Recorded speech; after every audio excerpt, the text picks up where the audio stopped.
பயங்கரமா இருக்குங்க. ரைத்திங்களுக்காக தமிழ் வாழ்கனம் புல்லரிச்சு ஒன்றும் பேசவே முடியல. படம் நல்லா ஓடும் இந்த பொங்கலுக்கே எல்லாம். ஏன்னா ஜனநாயகன் வரல, ஜனநாயகன் வந்து கதையங்க வேற ஆயிட்டு தளபதி படம் எக்ஸ்பெக்ட் பண்ணவளுக்கு இல்லை, ஓகே பார்க்கலாம். ஆனால் நல்ல ஒரு ரூட்ல போயிட்டு இருக்கும்போது திடீர்னு வில்லன் கேரக்டர் காட்டி அவன் தான் எதிரியாகிறான் அப்படிங்கும்போது அவனே நான் பார்க்க பார்த்தா அடிக்கணும் போல இருக்குது. எஸ்கே பார்க்கும்போது எனக்கு அந்த பழைய ஆக்டர் இந்த ஜெமினி கணேசன் அந்த மாதிரி தான் இருந்தாரு. பெரிய சூரரை போட்டில் எப்படி ஒரு நம்ம அந்த பீரியடிக்கு கொண்டு போவாங்களோ அந்த மாதிரி இதில் 1965 நம்மளை கொண்டு போயிடுறாங்க.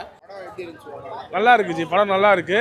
So simple G. முதல்ல வந்து ப்ரீவியஸில் ரெண்டே விஷயம் தான், ஹிந்தி வந்து டெம்பரவரி தான், பர்மனெண்ட்டு இல்லைன்றத சொல்ல வராங்க, அவ்வளோதான். ப்ரோ படம் சூப்பராக இருக்கு ப்ரோ, நல்லா இருக்கு ப்ரோ, நல்லா எடுத்துருக்காங்க, நல்லா இருக்கு ப்ரோ. படம் பயங்கரமா இருக்குங்க. ரைத்திங்களுக்காக தமிழ் வாழ்கனம் புல்லரிச்சு ஒன்றும் பேசவே முடியல. அப்படி எடுத்திருக்காங்க படம், செமையா இருந்துச்சு. எக்ஸ்பெக்ட் பண்ணவளுக்கு இல்லை, ஓகே பார்க்கலாம்.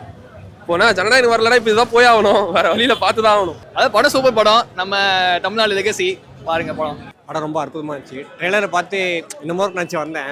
ஆனால் நினச்சதோட படம் முன்னாடி சூப்பராக இருக்குது. எனக்கு தெரிஞ்ச மாதிரி இது ஆக்சுவலி இது நாட் அன் என்டர்டைன்மெண்ட் ஃபிலிம், இது ஹிஸ்டாரிக்கல் ஃபிலிம். படம் வந்து ஒரு நமக்கு கதை என்னன்னு தெரியும். ஸோ மொழி திணிப்பு பற்றி தான் போராட்டம் அப்படின்னு. ஸோ அந்த விஷயத்தெல்லாம் வந்து புதுசாக காமிச்சிருக்காங்க. ஸோ இதுதான் எப்படி என்ன தேர்ட் லாங்குவேஜ் தானே ஹிந்தி, கற்றுட்டு போகலாமே நம்ம இந்த காலத்தில் சொல்லுவோம். பட் அந்த காலத்தில் வந்து மணி ஆர்டர் ஃபார்ம்லேயே ஹிந்தியில் தான் இருக்கும். ஸோ தமிழ் மட்டும் படிக்க தெரிஞ்சவங்களால மணி ஆர்டர் கூட அனுப்ப முடியாது அப்படிங்கிற அந்த விஷயத்தெல்லாம் வந்து படத்தை பார்க்கும் போது தான் அதான் தெரிஞ்சிச்சு. வரலாற்று படம், ஏன்னா வரலாறை மாற்றிலாம் எடுக்க முடியாது. இப்போ நீங்கள் சூரரை போற்று மாதிரி கதையில் நீங்கள் எதையாச்சும் கொண்டு போய் சேர்க்கலாம். ஏன்னா அவங்களுடைய அந்த கற்பனை கதை அது. இந்த மாதிரி ஒருத்தன் வந்து போராடுறான் அப்படிங்கிறதுனால இந்த படம் வரலாற்று படம், வரலாற்றை தான் பேசுது. இந்தி திணிப்பை பற்றி பேசுது, தமிழ் வாழ்கன்னு பேசுகிறப்ப நீங்கள் அதில் போய் கற்பனையெல்லாம் சேர்க்க முடியாது. படம் உண்மையில ஐயோ என்னடா நம்ம சிவகார்த்திகேயன் அப்படி தான் சொல்கிறோம், ரொம்ப சூப்பராக சொல்லியிருக்காங்க. நம்ம உண்மையிலே சொல்கிறோம், மொழிக்காகலாம் இவ்வளோ தூரம் உயிர் தியாகம் பண்ணிக்கிறத நம்ம கேள்விப்பட்டிருக்கோம். நம்ம முன்னோர்கள் இவ்வளோ கஷ்டப்பட்டுருக்காங்க, ஒரு மொழிக்காகலாம் உயிர் தியாகம் பண்ணியிருக்கின்ற போதெல்லாம் நம்மளாம் பார்க்கும்போது நானே ஒரு 2 மணி நேரத்தில் அழுந்துட்டேங்க. ஐயா என்னங்க ஐயா ஐயுன்ற மாதிரிலாம் ரொம்ப வருத்தப்பட்டேன். உண்மையாக ஜனநாயகன் வரணுன்ற ஒரு ஃபீல் இருந்தது. சத்தியமாக சொல்ல இந்த பராசக்தி பார்த்தோன்னே ஜனநாயகன் கொஞ்சம் தள்ளி வந்தாலே சந்தோஷம் அப்படின்ற மாதிரி தான் இருந்துச்சு. ஏன்னா நல்ல ஒரு படத்தை வந்து இவ்வளோ தூரம் நம்மளை ரசிக்கிற மாதிரி, ஏன்னா சினிமா தான் என்ஜாய் பண்ணுற மாதிரி இருக்கணும், அதை நம்ம உணர்ற மாதிரி இருக்கணும் அப்படின்ற மாதிரி எதுவுமே குறைகள் இல்லாமல் எல்லாமே கரெக்டாக பண்ணியிருக்காங்க. ரொம்ப சூப்பரான படம். படம் நல்லா ஓடும் இந்த பொங்கலுக்கே எல்லாம். ஏன்னா ஜனநாயகன் வரல, ஜனநாயகன் வந்து கதையங்க வேற ஆயிட்டு இருக்கும் தளபதி படம். ஃபர்ஸ்ட் ஸ்டார்டிங் ஏதோ போச்சு, அப்புறம் ஒரு ½ hour ஃபர்ஸ்ட் ஒரு ½ hour நல்லா ஃபிஃப்த் அதான் 5வது நிமிஷத்துக்கு மேலே கொஞ்சம் ஃபயர் ஆச்சு, ஸ்லோவாச்சு. First half okay, second half வந்து பார்த்தீங்கன்னா ஓகே நல்லா தான் போச்சு. பட் ஆனால் கிளைமேக்ஸில் முடிச்சு விட்டாங்க. படம் தீயா இருக்குது. ஒரு முக்கியமான வரலாற்று ஆவணத்தை ஆவணப்படுத்துறதுக்காக சுதா குங்கராவுக்கு நன்றி சொல்லணும். நம்ம ஸ்கூல்லையுமே சுதந்திர போராட்டம் வரைக்கும் தான் படிச்சிருப்போம். அதுக்கப்புறம் இருக்க மொழி போரை பற்றி இது வரைக்கும் யாரும் நம்ம சொன்னதில்லை, பார்த்ததில்லை, எதுவுமே படமாக பார்த்ததில்லை, எதுவுமே இல்லை. ஸோ அதை வந்து இது வரைக்கும் யாரும் பேசலைன்றது தெரில. இந்த படத்தில் அதை பேசியிருக்காங்க. அதுக்காகவே சுதா குங்கராவுக்கு மிகப்பெரிய நன்றி. படமாகவே வந்து ரொம்பவே நல்லா இருக்குது. மேக்கிங்லேருந்து அந்த ரெட்ரோ லுக்லேருந்து எல்லாமே சூப்பராக இருக்குது. சிவகார்த்திகேயன், ஸ்ரீலீலா, அதுக்கப்புறம் அதர்வா எல்லாருமே சூப்பராக பண்ணியிருக்காங்க. தனி உருவனில் அரவிந்த் சாமி எப்படி வந்து நெகட்டிவ் ரோல் பண்ணியிருந்தாரோ அந்த மாதிரியான ஒரு பவர்ஃபுல் நெகட்டிவ் ரோல் இதில் ரவிமோகனுக்கு அவருமே சூப்பராக பண்ணியிருந்தார். ஒரு ரியல் டைம் கேரக்டர்ஸ்லாம் உள்ள எடுத்துகிட்டு வந்து நிறையா சொல்லியிருக்காங்க. தமிழ் அப்போ அந்த நேரத்தில் அவங்க என்ன கஷ்டப்பட்டாங்க அந்த மொழி திருப்பினால அதை ஃபுல்லாக அப்படியே நல்லாவே காமிச்சிருக்காங்க. படம் உண்மையிலே நல்லா இருக்கு. கான்செப்ட் புரிஞ்சுது, எல்லாருக்கும் புரியுற மாதிரி எடுத்திருக்காங்க. அரசியல் பண்ண புரியாதுன்னு வாங்கல, நல்லா புரியுது எல்லாருமே. ஆக்டிங் எல்லாம் super. Jayam Ravi sir acting, SK தான் சூப்பர், எல்லாம் சூப்பர். பொங்கலுக்கு எல்லாருக்குமே இருக்க படம் வந்து பராசக்தி மட்டும்தான் இருக்கு. அண்ட் பராசக்தி படமும் ரொம்ப நல்லா வந்திருக்கு. எஸ்கே கொடுத்த கேரக்டர் கரெக்டாக பண்ணியிருக்காரு. சூப்பராக ஆகணும் இல்லை, கரெக்டாக பண்ணியிருக்காரு. 25th ஃபிலிம்ன்றதுக்கு ஏற்ற மாதிரியே இருக்கு படம். அவர் ஆக்டிங் நல்லா தான் ப்ரோ பண்ணியிருக்காரு. பட் கொஞ்சம் லேகாக போகுது, ஸ்லோவாக போகுது, ஒரு கிரிப்னஸே இல்லை. தமிழில் காட்டுறேன்ற பேரில் கொஞ்சம் போரிங்காக எடுத்துகிட்டு போயிருக்காங்க. ஒன் டைம் வாட்சபிள் தான், பார்க்கலாம். செம்மையாக பண்ணியிருந்தாரு, நான் எதிர்பார்க்கவே இல்லை இவ்வளோ நல்லா மாசா நல்லா அவர் செட் ஆயிருந்தது. கத்துறதுக்கான மூமெண்ட்டு இன்னொரு படம் பண்ணுவார் சிவா, அது ஒன்றும் பிரச்சனை இல்லை. இப்போ இதுக்கு முன்னாடி மதராசி பண்ணார்.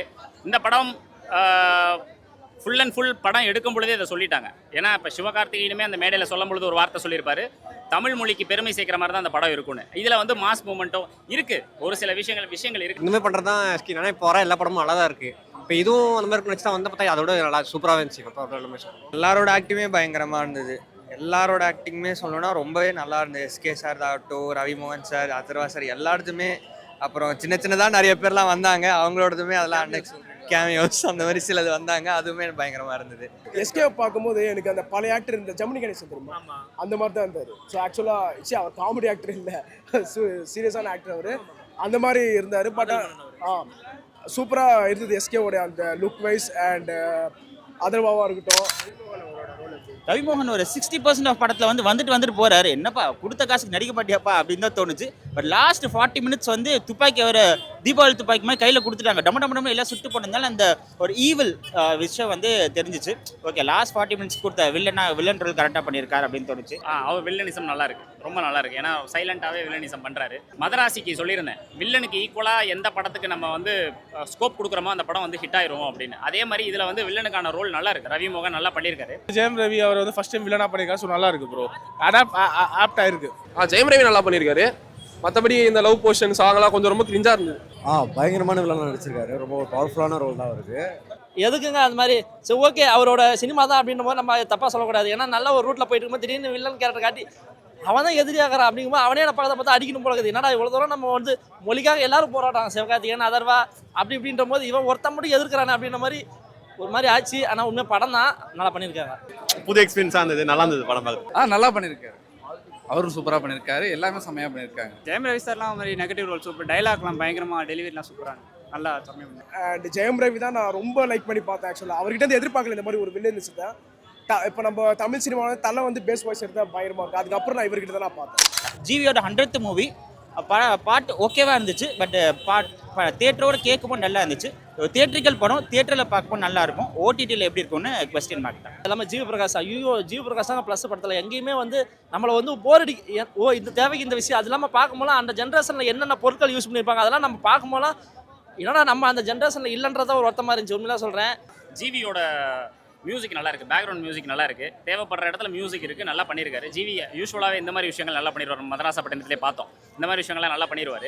சூப்பராக இருந்துச்சு, செம்மையாக இருந்துச்சு. ஜிவி இதில் வந்து குறைய சொல்ல முடியாது, சூப்பராக இருந்துச்சு. எல்லாமே நல்லா இருக்கு ஜி. நம்ம சூரிய போர்ட்டில் என்ன ஒரு இருக்குமோ அதே டச் இதில் இருக்குது. மற்றபடி ஓவராலாக ஃபேமிலியோட வந்து பார்க்கலாம் ஜி. சுதாகங்கரோட டச் நல்லாவே இருக்குது. பெரிய சூரரை போர்ட்டில் எப்படி ஒரு அந்த பீரியடுக்கு கொண்டு போவாங்களோ அந்த மாதிரி இதில் 1965 நம்மளை கொண்டு போயிடுறாங்க.